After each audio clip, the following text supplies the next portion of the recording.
महोदय, मुझे इस बात की प्रसन्नता है कि राष्ट्रपति जी ने शिक्षा के बारे में अपने भाषण में इस वर्ष विशेष रूप से ध्यान दिया है। हमें दुख के साथ यह स्वीकार करना चाहिए कि आज़ादी के बाद शिक्षा में जितना सुधार होना चाहिए था वह नहीं हो सका है।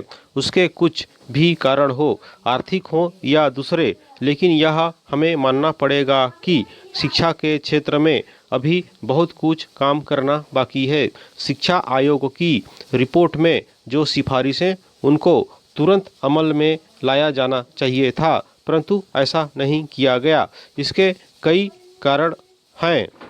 योजना आयोग ने और भारत सरकार ने बुनियादी शिक्षा को स्वीकार किया है। मैं यह कहना चाहता हूँ कि अब वह समय नहीं रहा जबकि बुनियादी शिक्षा को केवल कुछ ही क्षेत्रों में चलाया जाए। कुछ ही बेसिक स्कूल खोले जाएं और बाकी स्कूल पुराने ढंग से चलते रहें।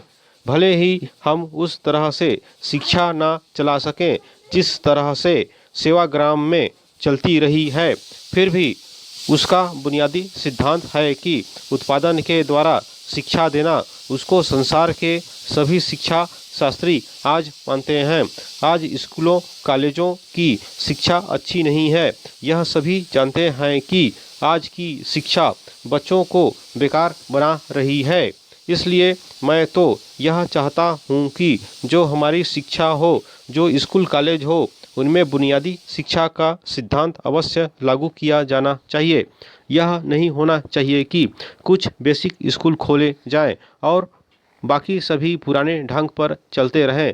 आज जो बच्चे हैं उनकी पढ़ाई रुक जाती है, वे कॉलेज में नहीं जा सकते। मैं समझता हूँ कि हमारा शिक्षा मंत्रालय उसकी ओर पूरा ध्यान देगा ताकि राष्ट्रपति जी ने अपने भाषण में जो कुछ कहा है वह पूरा हो सके और शिक्षा के क्षेत्र में परिवर्तन हो सके।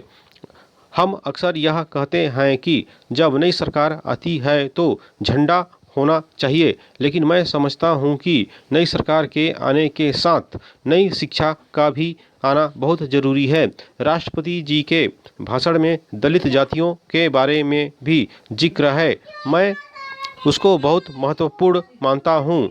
यद्यपि आज भारत स्वतंत्र है, लेकिन यदि हम हरिजनों की तरफ और जो आदिम जातियाँ हैं उनकी ओर ध्यान नहीं देंगे तो केवल सामाजिक ही नहीं, राजनीतिक समस्याएं उत्पन्न हो जाएंगी। मुझे बहुत खुशी है कि गणतंत्र दिवस के अवसर पर दिल्ली में देश के कोने कोने से आदिवासी भाग ले रहे हैं। यह न केवल सांस्कृतिक दृष्टि से महत्वपूर्ण है, बल्कि राजनीतिक दृष्टि से भी बहुत महत्वपूर्ण है। हमें समझना चाहिए कि जो आदिवासी लोग हैं, जो आदिवासी क्षेत्र हैं, वे भारत के अभिन्न अंग हैं। हमें उनको यह भी बतलाना चाहिए कि सारा देश उनके कल्याण के लिए और उनकी भलाई के लिए प्रयत्नशील रहता है।